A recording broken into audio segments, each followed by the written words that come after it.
magandang araw. Ako po si Mark Lester Lira. Ito po ang aking daily devotion.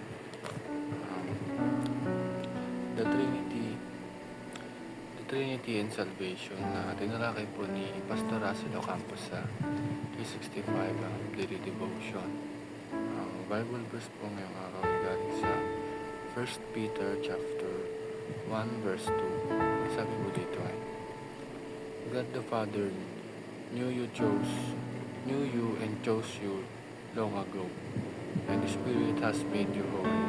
As a result, you have obeyed Him and have been cleansed by the blood of Jesus Christ.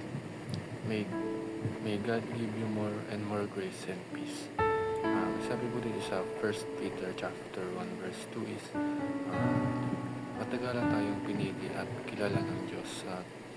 Dahil dito, ginawa niya tayong holy, parang ginawa tayong banal ng Diyos. At dahil dito, kailangan natin sundin ang Diyos dahil nilinis na tayo ng dugo ni Kristo. Nilinis na yung mga kasalanan natin dito sa lupa. At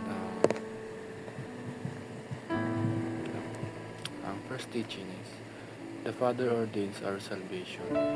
Ang Ama ay pinili tayo para kay Jesus at tayo din ay pinili upang maging iligtas ng Diyos ng Panginoong Jesus. At nalulugod ang Diyos na gawin ito, kaya ang kaligtasan natin ay galing sa biyaya ng Diyos. At ang second teaching is, the Son accomplishes our salvation. Ang kukumpleto sa plano ng Diyos upang tayo ay maligtas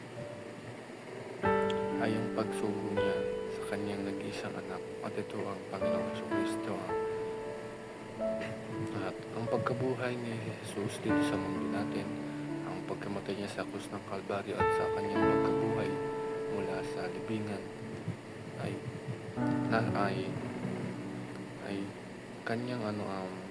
kanyang plano upang tayo ay maligtas sa mundo ito at maligtas sa ating mga kasalanan.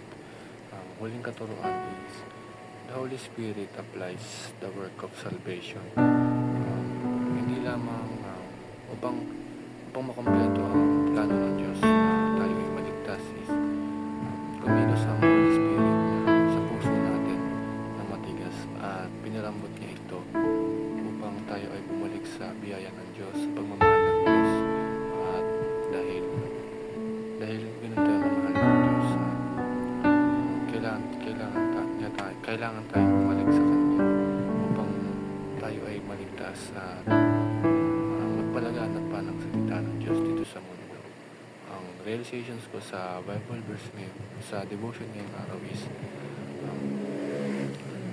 niligtas tayo ng Diyos sa pamamagitan ng Holy Trinity. Ito ang Father, the Son, and the Holy Spirit. Kung ang Ama lang ang kumilos na upang tayo ay maligtas, ay hindi ito makukumpleto.